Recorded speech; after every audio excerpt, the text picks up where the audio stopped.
हरे कृष्ण राधे राधे बंधुरा गिरिधारी गोपाल सोना चैनेले तोमादेर सबाइके सुस्वागतम। तोमरा सबाई केमन आछो? आशा करी तोमरा सबाई भालो आछो गोपाल सोनार कृपाय।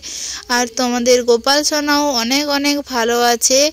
आज के तोमरा जे एई सुंदर केकटा देखते पाच्छो, आज के 25 डिसेम्बर बड़ो दिन। आज के आमी गोपू सोनार जन्य एई सुंदर एकटा केक बाड़ीतेई तैरी करेछि।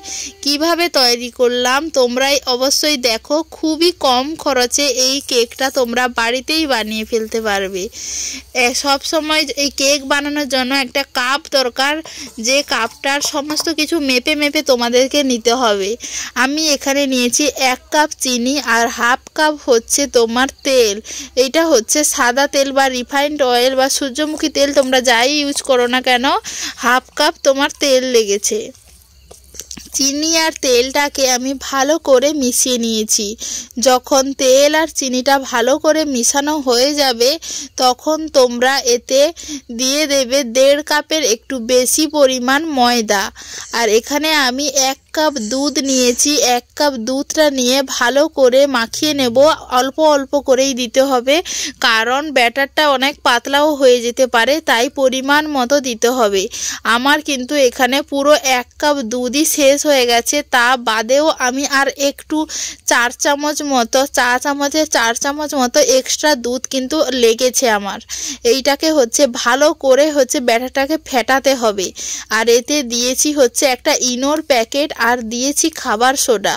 তোমাদের কাছে তোমরা যদি ইনো না দাও, ইনোর বদলে কিন্তু তোমরা বেকিং পাউডার যে হয় বেকিং পাউডারও অ্যাড করতে পারো।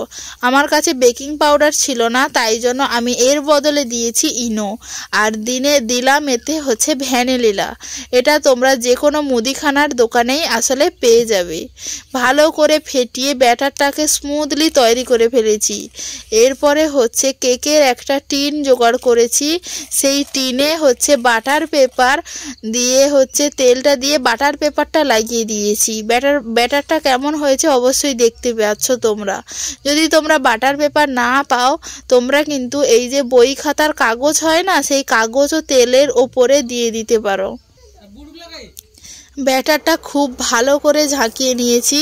এবার হচ্ছে কড়াইতে আমি দিয়ে দিয়েছি বালি।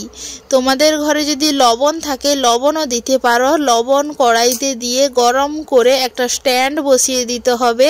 তারপরে যে বাটিটাতে হচ্ছে তোমরা মানে কেকটা তৈরি করছো সেই বাটিটা কিন্তু এই স্ট্যান্ডের ওপরে বসিয়ে রেখে তোমাকে হচ্ছে ঢাকা দিয়ে রাখতে হবে, যাতে একটুও না বাষ্প বেরোয়। বাষ্প না বেরোলেই হবে। যে মানে যে কোনো জিনিস ঢাকাই দিতে পারো। আমার এই কিছুটা হয়েছে, আমি চেরি ফলগুলো দিয়ে দিচ্ছি। এইগুলো কিন্তু ওপরে থাকবে না, ভিতর অবধি চলে যাবে কিছুক্ষণ পরে, কারণ কেকটা এখনও কেকের যে বাটারটা এখনও অনেকটাই নরম আছে। আমি একটু দিলাম ভিতর অবধি কিছু যাওয়ার জন্য। দেখেছো অনেকটাই ফুলে ফেপে উঠেছে। এখনও কিন্তু কেকটা রেডি হয়নি, এখন হচ্ছে একটু একটু চিটালো ভাব আছে। তাই জন্য এর ওপরেই হচ্ছে আমি এবারে কেকটাকে ভালো করে নিজের মতো করে ডেকোরেশন করছি।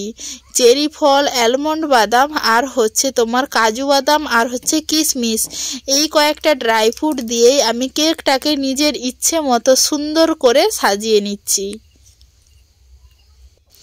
এখন থেকেই কেকটাকে দেখতে অনেক সুন্দর লেগেছে। আর এই কেকটা কিন্তু অনেক কম খরচেই বাড়িতে বানিয়ে নেওয়া যায়।